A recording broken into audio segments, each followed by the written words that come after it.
몸으로 생각하는 믿음. 우리는 신앙을 너무 자주 머리로만 이해하려 합니다. 교리를 더 알아야 하고 설명을 더 잘해야 하고 질문에 더 논리적으로 답할 수 있어야 믿음이 깊어진다고 생각합니다. 그런데 정말 그럴까요? 오늘은 조금 다른 이야기를 해보려 합니다. 어쩌면 믿음은 머리로만 자라는 것이 아니라 몸으로 배워지는 것일지 모릅니다. 성령은 우리에게 새로운 정보만 주시는 분이 아니라 우리의 몸, 습관, 반응, 자세를 바꾸시는 분인지도 모릅니다. 1. 생각은 머리만의 일이 아닙니다. 몸도 생각합니다.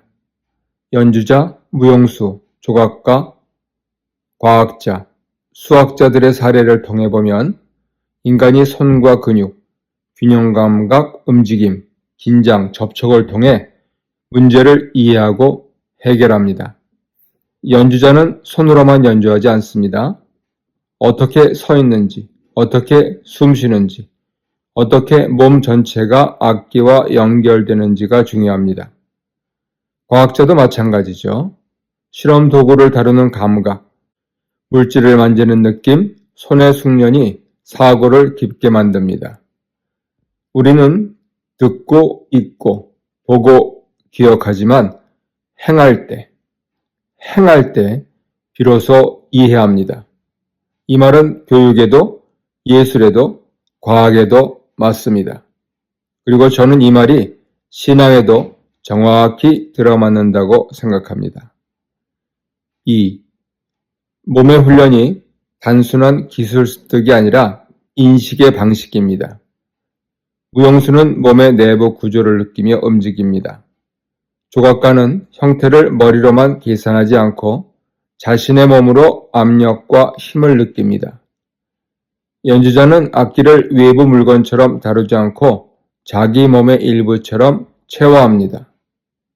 인형 조종하는 이는 인형의 발이 바닥에 닿는 감각을 자기 손으로 느껴야 한다고 말합니다. 운전도 마찬가지죠.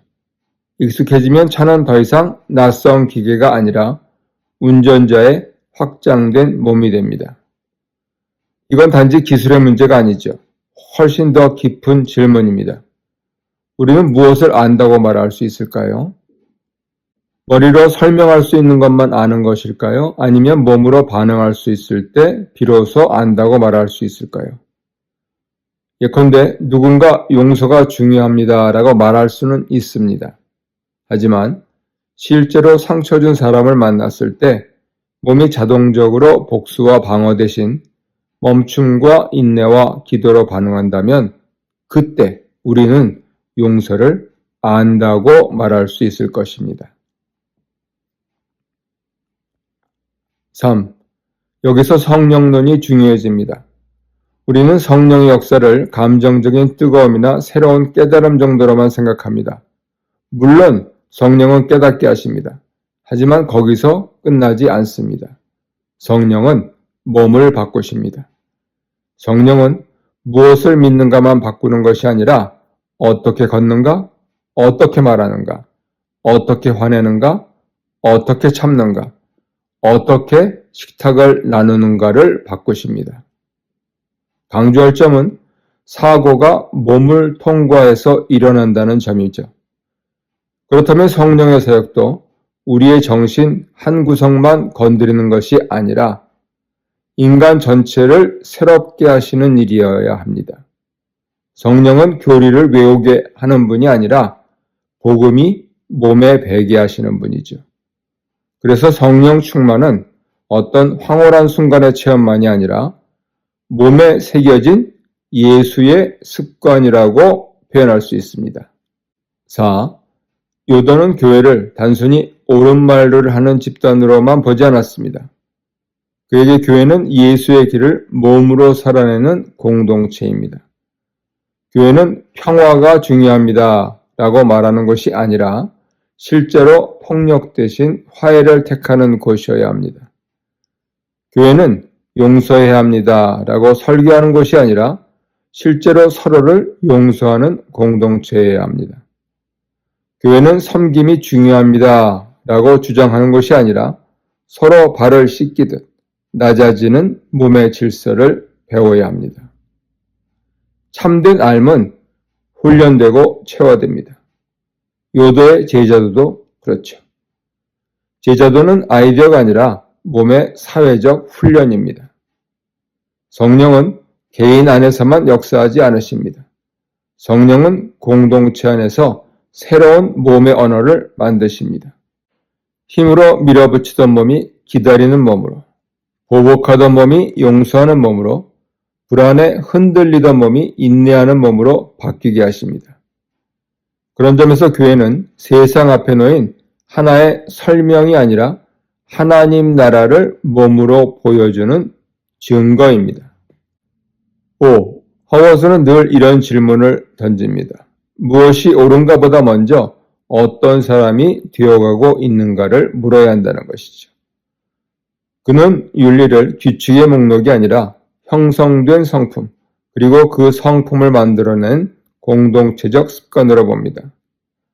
몸은 훈련을 통해 달라집니다. 운동 감각, 고유, 수영 감각도 연습으로 자랍니다. 몸의 연장으로서 도구를 다루는 감각도 수많은 반복을 통해 생깁니다. 어식으로 말하면 기독교는 어느 날 갑자기 착한 사람이 되는 것이 아닙니다. 예배하고, 기도하고, 식탁을 나누고, 용서하고, 진실을 말하고, 고난을 견디는 훈련 속에서 조금씩 다른 반응을 하는 사람으로 형성됩니다. 이것이 성령 사역이죠. 성령은 우리를 순간적인 열광 속에만 두지 않고 오랜 시간에 걸쳐 예수처럼 반응하는 사람으로 빚어가십니다. 그러므로 성령론은 체험으로만 말해서는 안 되죠. 성령론은 습관의 신학, 몸의 신학, 형성의 신학이어야 합니다. 6. 우리는 많은 것을 압니다. 사랑이 중요하다는 것을 알고, 겸손이 아름답다는 것도 알고, 기도가 필요하다는 것도 압니다. 그런데 왜 실제 삶은 잘 변하지 않을까요? 아마 이유는 하나일 것입니다. 우리가 그것을 생각으로만 알고 아직 몸으로 배우지 못했기 때문이죠. 기억하십시오. 나는 듣고 있는다. 나는 보고 기억한다. 나는 행하고 이해한다.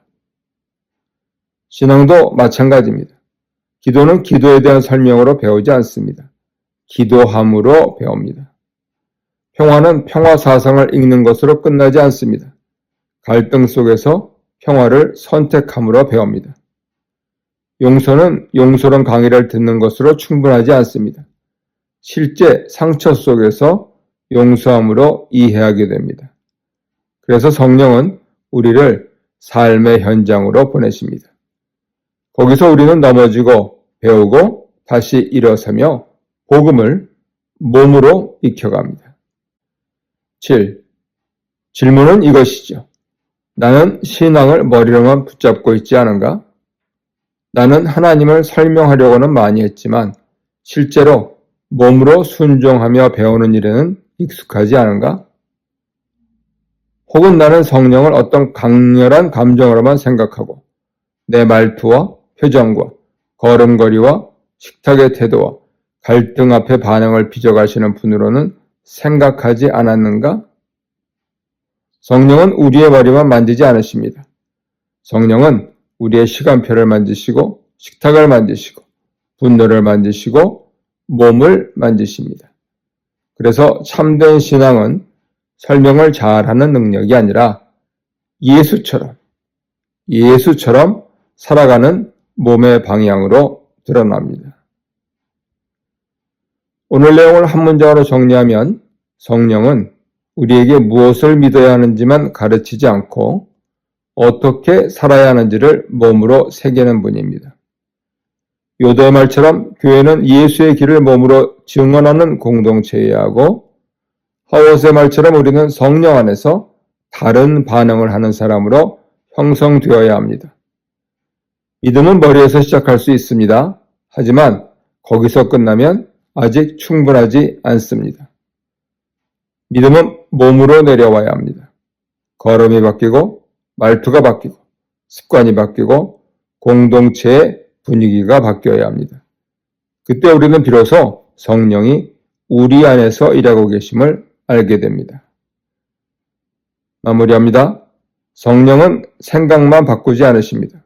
성령은 우리의 몸을 예수의 길에 맞게 빚어가십니다. 오늘도 머리로만 믿지 말고 몸으로 순종하는 하루가 되시기를 바랍니다.